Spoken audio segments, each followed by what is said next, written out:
All praises, glory, honor to Yahweh in the name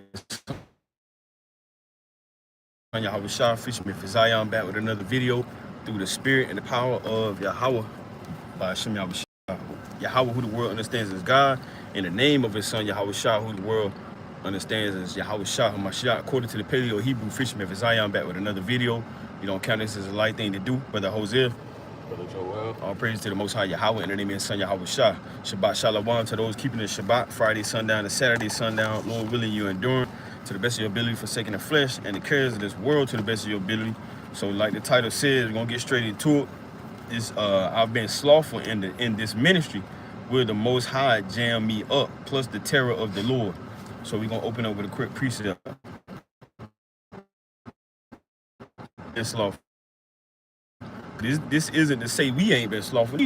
You know, this ain't to say we more mighty than the next brother or the next sister. And if you a woman watching, you can't say I've been more mighty than the next sister or whatever the case may be. Hey, the Lord wants more from us. He don't allow us to have his spirit just to use him. You know, he's in control. So anything that we can get from the Most High, you know, we got to take full advantage of that and understand that the Lord give us many things for a reason, to better our households, to better our congregations, to better the ministry, you know, to better those that want to come to him. You know, anything the Lord gives us as far as wisdom, knowledge, and understanding, you know, the ability to move and talk and, you know, move our feet and do whatever we can. We got to understand, hey, it's the Lord that give us these things to be able to magnify him and to push his work. I'm going to read this real quick. Now this is 2 Kings. Before we get into the lesson, this is 2 Kings chapter 10. I'm gonna start at verse 16, and it reads. I'm gonna start at verse 15. It says, and when he was departed, talking about Jehonadab, and when he was departed thence, he lightened on Jehonadab, the son of Rechab, coming to meet him, and saluted him. And he saluted him and said to him, is thine heart right, as my heart is with thy heart? And Jehonadab answered, it is. If it be, give me thy hand. And he gave him his hand, and he took him up to him into the chariot. And he said, come with me and see my zeal for the Lord. So they made him ride in his chariot. So are you taking your brother's hand? Are you taking your sister's hand? You know, are you taking one of your family members' hands and saying, come with me? You know, let me show you how I maneuver and carry myself with following the Lord, praising the Lord, glorifying the Lord. Let me show you how I forsake my flesh. Let me show you, you know, how I made a covenant with my eyes, like Job said. You know, let me show you how I respect my wife. Let me show you how I honor my wife. Let me show you how I make sure my children continue to do what they're supposed to be doing. You know, so our forefathers, you know, they was more so in the spirit of not just talking that talk, but walking that walk, you know. And even King Saul, a lot of people don't even understand this and look at this. Even Saul, he wasn't so much just sitting in one spot. You know, he was moving on the left hand side too. You know, so a lot of people they say, well, you know, I don't got time. Maybe it's not my season. I ain't, you know, things ain't working out for me. You can't allow your mindset to dictate how you gonna move your hands, how you gonna move your feet. You know, sometimes you just gotta move and let the Lord do the rest. You know, so I'm gonna get another. This is 2 Corinthians. So one thing we gotta do is examine ourselves. You know, and that's the whole purpose of this lesson. Examine ourselves. You know, so within me doing this lesson, it allows me to examine myself. You know. So whatever you read, it should be Shalom Kendall Wilts, Shalom Ron. So whatever you read, it should be able to enlighten you to see what you're reading is what you could put in your life, what you could put in your spouse's life, what you could put in your children's life, you know. So this is 2 Corinthians chapter 13 and verse 5, and it reads. It says, examine yourselves. So that's what this lesson is about, examining ourselves. You know, understanding that, hey, we gotta move in a sense of doing the work of the Lord. And so many things you can amplify doing the work of the Lord. You can do the work of the Lord on the job. You know, it's not just only teaching the Bible. It's not just only, you know, screaming at the top of your lungs. Hey, it also consists of being honest. You know, being honest is doing the work of the Lord. You know, a lot of people, they like to lie. You know, being honest, you know, being patient. That's a whole task in itself. You know, you can't be patient overnight. It may take you years to do that. You know, but if you were slothful, if you was just staying in one place, you know, and not want to increase, not want to get better, you know, then that would show you moving just like an animal, which an animal is a sloth that we're talking about. One of the animals and creations that the Most High created. Now, 2 Corinthians 13:5, it says, "Examine yourselves, whether ye be in the faith. Prove your own selves. Know ye not your own selves, how that Yahushua HaMashiach is in you, except you be reprobates." So we have to understand that it's a lot of things that we put forth in our actions, not just based on what we say, you know. And I want to get one more before I pass it on to the mighty brother. Now, this is Romans chapter 10. Now, you got Christians too. Hey, when you look at these Christians in these churches, they be at church on Wednesday nights. You know, they be at church Thursday nights. You know, they be having revival on Friday nights. You know, then they back in the church on Saturday nights, and then they back in the church on Sunday. They might do a early Sunday service at 8 o'clock, and then they do a second service at 11 o'clock, and then do a concert at 3 o'clock. You know, so a lot of Christians, hey, they show you how hard they going, but why is it that we as Israelites, understanding as so-called Black, Hispanics, and Native Americans, we feel like we ain't got to get the Lord nothing. We feel like all we got to do is stop eating pork, shrimp, crab, and lobster, put our fringes on, and that's it, you know. But we just came out of the Christian church. They was going hard. Now listen what Paul said about this. Now this is Romans chapter 10, and I'm gonna start at verse 1. It says, "Brethren, my heart's desire and prayer to God Most High for Israel is that they might be saved." Verse 2, "For I bear them record that they have a zeal of Most High God, but not according to knowledge." So Paul is saying a lot of our people, you know, and if you want to know what Paul's nationality is, and you can read and go to the next chapter. He says that he's a Benjamite from the tribe, one of the 12 tribes. So he said our people got a zeal for God, but it's not according to knowledge. You know, they in the Christian church shaking, doing the Harlem Shake, dancing, jumping, running, you know. But now that we understand the Lord has breathed on us, has given us the Holy Spirit to remember all things as much as he allows to remember. Now, hey, we should be going even 10 times harder, you know. Well, I'm gonna rest right there. All praise to y'all. I'm gonna go to one of the 2 classic precepts of the Spirit. This is 1 Thessalonians chapter 5 and verse 19. It says, "Quench not the Spirit, despise not prophesying." So the Lord's telling us to not quench the Spirit, and whenever we willing, brothers and sisters do it subconsciously. You know, because we're not familiar with the voice of the Lord. We get that feeling I should do a breakdown. Or I should do it. That's a good topic to do a breakdown on. Maybe I should speak to this person or that person. Maybe I should go pass out some flyers. That's quenching the Spirit whenever you hesitate to do what the Lord puts in your inward thoughts and in your inner man. You have a certain desire to do something righteous, but it fades quickly because you don't jump on it, you don't pray on it, and allow the Most High to have His perfect work. But rather you're operating in the flesh. So what we got to do is separate our spirit from our flesh on a higher level, so that the Most High can use us and operate within us to fulfill His will. From there, I'm gonna go to another classic. In Revelation chapter 2, I'm going to start at verse 4. It says, "Nevertheless, I have somewhat against thee, because thou hast left thy first love, and can become envious to you, working on a plan, you know, having worldly people, meditating on the precepts, constantly being in prayer, constantly, keeping yourself in check.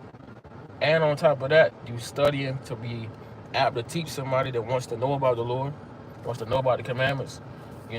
Keeping your mind on prophecy, it can become grievous, and it can also become a distraction as well if you don't have the Lord on your front of your mind. It says, "Remember therefore from whence thou art fallen, and do the first works, or else I will thee quickly, and will remove thy candlestick out of his place, except thou repent." And like the brother said earlier, this lesson can also be for me as well. Because I can be slothful in my ways, and as a young man, it's easy to become slothful.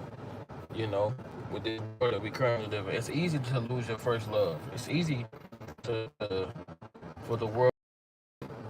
It's a lot of temptation. It's a lot of distractions. You got old friends, past relationships, family members that you got great love for, so on and so forth. People are asking you why you don't celebrate birthdays, holidays and all that,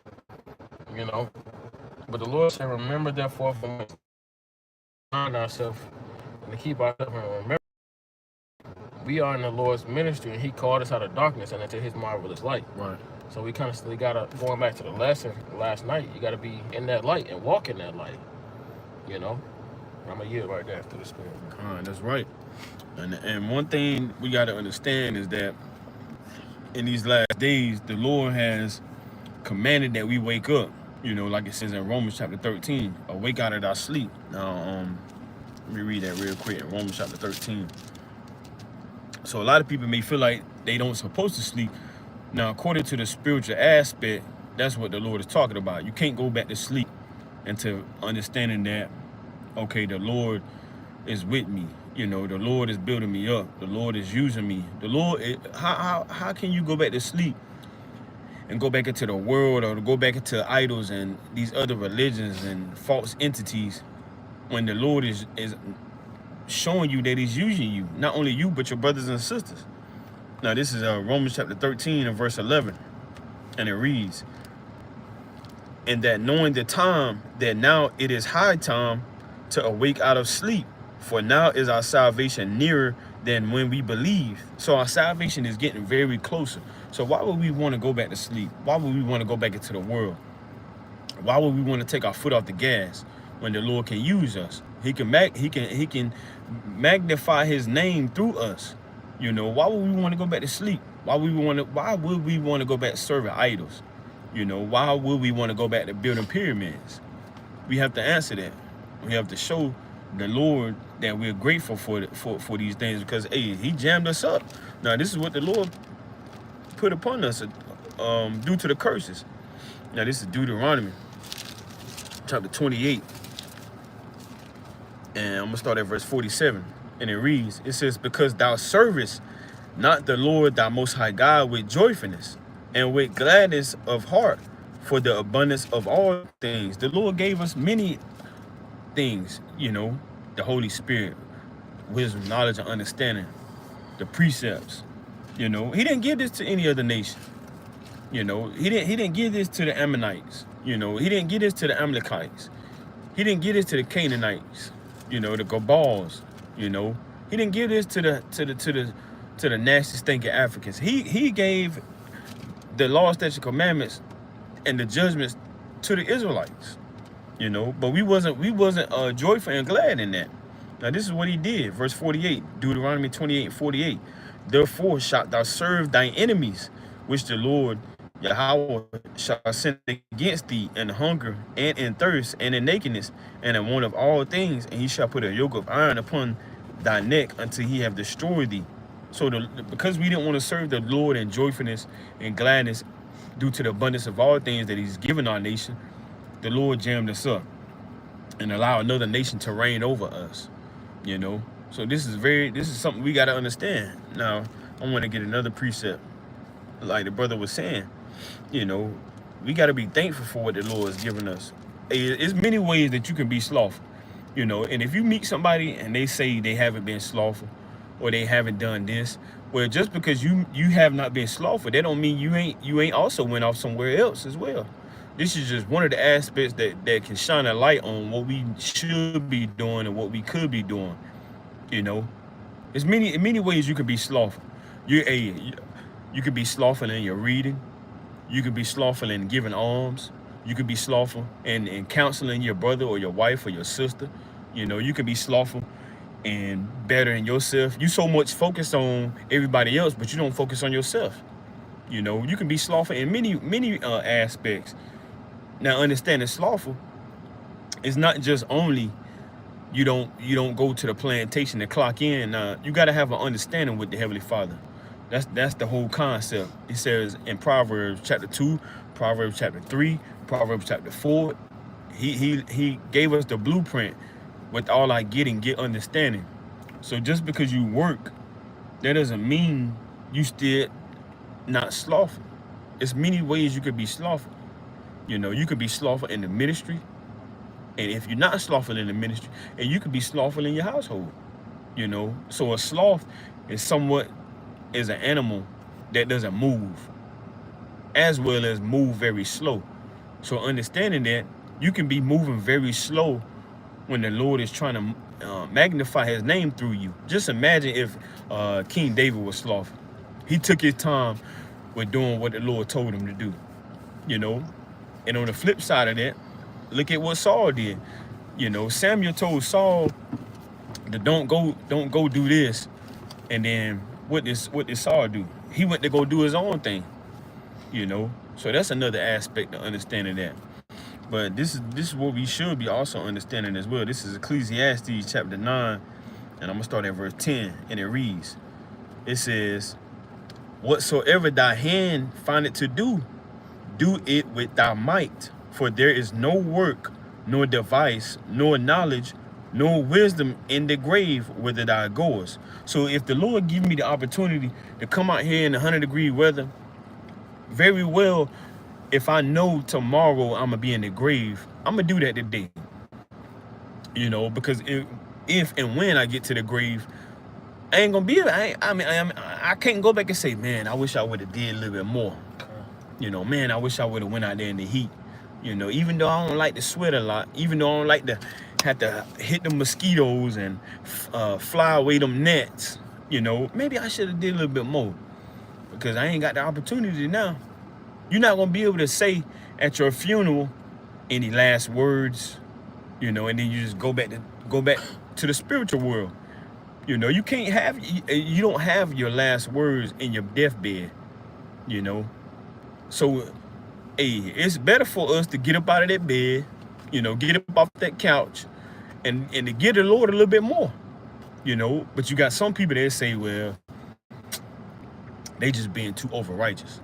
You know, the Lord said the Sabbath day is for rest. You know, hey, we got all other days to rest. You know, and that's the thing. We gotta have balance too. We gotta know when we can give more to the Lord, if we ever figure that out. You know, but we gotta know when, you know, it's time to kind of just wind down. And that's something we gotta utilize. You know, because time is not on our side. You know, the Lord didn't give us a spiritual clock to say, well, brother, you only got 3 months left and 72 hours. So you can say, well, hold on, let me do it. Let me see how much work I can do. Okay, I gotta work 12 hours, and then when I get off work, I got maybe 12 more hours to go. So let me figure out how much time I need to spend with my wife, how much time I need to spend with the congregation. The Lord ain't showing us that, you know, because hey, look, this is Deuteronomy. Let me get this precept real quick. This is Deuteronomy. Let's see what verse I want to start at. This is Deuteronomy. It might escape me. This is Deuteronomy. Let me see. This is Deuteronomy chapter 29 and verse 29, and it reads, it says, "The secret things belong unto the Lord Yahweh, our Most High God." So we don't know when our last day is gonna be. That belongs to the Lord. And on top of that, read Mark chapter 13, verse 32. Yahweh Shai don't even know when his time is coming for him to come back on the earth. Neither do the angels. You know, so hey, Yahweh wasn't slothful. You know, he said, hey, I'm about my father's business. You know, and why you not about your father's business? Because hey, on the left hand side, these demons about their business, so they're gonna hop on who they want to hop on. I'm gonna hop on this Satanist right here. You know, I'm gonna hop on this woman right here. You know, I'm gonna hop on this child right here. Now you got an 8-year-old blowing his mama's brains out. You know, and if you don't see that and look at that on the spiritual side, say, well, hey, I need to go a little bit harder for the Lord because I don't want Satan to use me.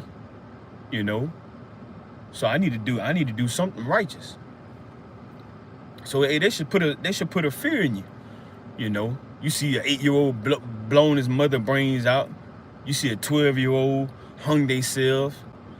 You see a 40-year-old drive himself off a cliff. You know, Satan can use anybody, according to what the Lord allowed him to do in Job chapter 2. So why not do something for the Lord and make yourself a living sacrifice for righteousness? Now it says Deuteronomy 29:29, the secret things belong unto the Lord Yahweh our Most High God, but those things which are revealed belong unto us and to our children forever, that we may do all the words of this law. So we don't want to be slothful.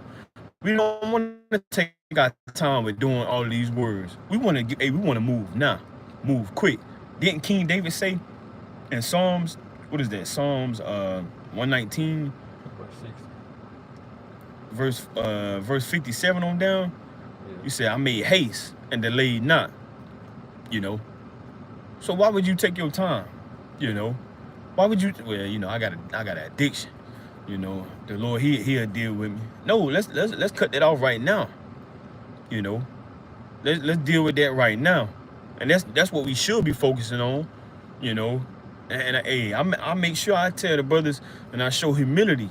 Like, yeah, man, I had addiction. I had this problem. I was dealing with this. I was dealing with that. You know, let me show you how I overcame that demon. Let me show you how I'm still keeping that demon in check. You know. Why would I wait till a family member die to say, yeah, brother, I wish I would have told you this a long time ago. This is how I overcame this. You know, I'm gonna tell them right then. You know, don't wait till your brother at a funeral and you opening up to him. Stop taking your time.